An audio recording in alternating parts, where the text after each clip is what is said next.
പാകിസ്ഥാനും ബംഗ്ലാദേശും തമ്മിൽ ബംഗ്ലാദേശിൽ വെച്ചിട്ട് ഒരു ODI സീരീസ് നടന്നുകൊണ്ടിരിക്കുകയാണ്. ഫസ്റ്റ് മത്സരം നടന്നു കഴിഞ്ഞു. അതിൽ പാകിസ്ഥാൻ അതിഗംഭീരമായി പരാജയപ്പെട്ടിട്ടുണ്ട്. 30 ഓവർ ബാറ്റ് ചെയ്ത പാകിസ്ഥാന് 114 റൺസ് മാത്രമാണ് നേടാനായത്. എന്നാൽ മറുപടി ബാറ്റിങ്ങിൽ ബംഗ്ലാദേശ് 15 ഓവറിൽ കളി തീർക്കുകയും ചെയ്തു. അപ്പോൾ ഇതിൽ പ്രശസ്തമാകുന്നത് പാകിസ്ഥാൻ്റെ ടീമാണ്. ടീമിൽ പല പുതുമുഖ താരങ്ങളെയും വെച്ചിട്ടാണ് കുത്തി നിറച്ചുകൊണ്ടാണ് ആ ഒരു ടീം സെറ്റ് ചെയ്തേക്കുന്നത്. അപ്പോൾ അതിൽ നമ്മൾ എടുത്തു നോക്കിയാൽ എക്സ്പീരിയൻസ്ഡ് ആയിട്ടുള്ള പല പ്ലേയേഴ്സും അതിലില്ല.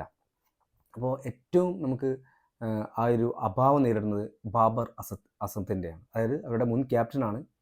അദ്ദേഹം നമുക്കറിയാം ഒരു കാലത്ത് വിരാട് കോഹ്ലിയുമായിട്ട് വരെ താരതമ്യം ചെയ്യപ്പെട്ടിട്ടുള്ള ഒരു കളിക്കാരനാണ്.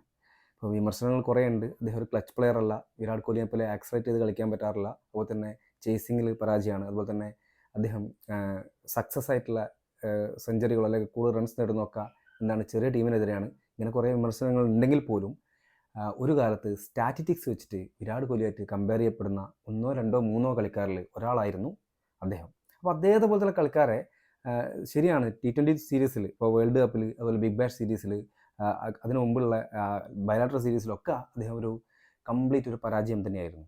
അപ്പോൾ അദ്ദേഹത്തിന് മാറ്റിയിരുത്തേണ്ട സീരീസ് ഫോർമാറ്റ് T20 ആയിരുന്നു. പക്ഷേ അവർ T20 വേൾഡ് കപ്പ് അദ്ദേഹത്തെ കളിപ്പിച്ചു. അതിനുശേഷം വരുന്ന അടുത്ത നെക്സ്റ്റ് വേൾഡ് കപ്പ്, അതായത് ODI വേൾഡ് കപ്പിലേക്ക് അദ്ദേഹത്തിന് കളിപ്പിക്കാൻ ഉദ്ദേശിച്ചിട്ടുണ്ടോ എനിക്കറിയില്ല. ആ തരത്തിൽ ഇപ്പോൾ മാറ്റി നിർത്തുന്ന രീതിയിലാണ് ഈ ഒരു പരമ്പരയിൽ മാറ്റിയെടുത്തേക്കുന്നത്. ശരിക്കും പറയുകയാണെങ്കിൽ ഈ ഒരു പരമ്പരയിൽ കളിപ്പിച്ച് ഫോമിലേക്ക് കൊണ്ടുവരേണ്ട ഒരു ഉത്തരവാദിത്വം പാകിസ്ഥാന് ഉണ്ടായിരുന്നു. അപ്പോൾ അതുപോലെ പാകിസ്ഥാൻ്റെ എക്കാലത്തെയും മികച്ച ഒരു 5 പ്ലെയർ എടുത്താൽ അതിൽ ഒന്നാം സ്ഥാനത്ത് തന്നെയായിരിക്കും ബാബർ അസം, യാതൊരു സംശയമില്ല. അപ്പോൾ ഇത്തരത്തിൽ ടീമിനെ നശിപ്പിച്ചുകൊണ്ടിരിക്കുന്ന പാകിസ്ഥാൻ ഇങ്ങനെ പോവുകയാണെങ്കിൽ ഇപ്പോൾ സിംബാബ്വെക്ക് സംഭവിച്ചത്, ശ്രീലങ്കയ്ക്ക് സംഭവിച്ചത്, അതുപോലെ തന്നെ പാകിസ്ഥാനും വൈകാതെ തന്നെ ഇപ്പോൾ ഏകദേശം 2020 ആ ഒരു തരത്തിലേക്ക് മാറ്റപ്പെട്ടിട്ടുണ്ട്.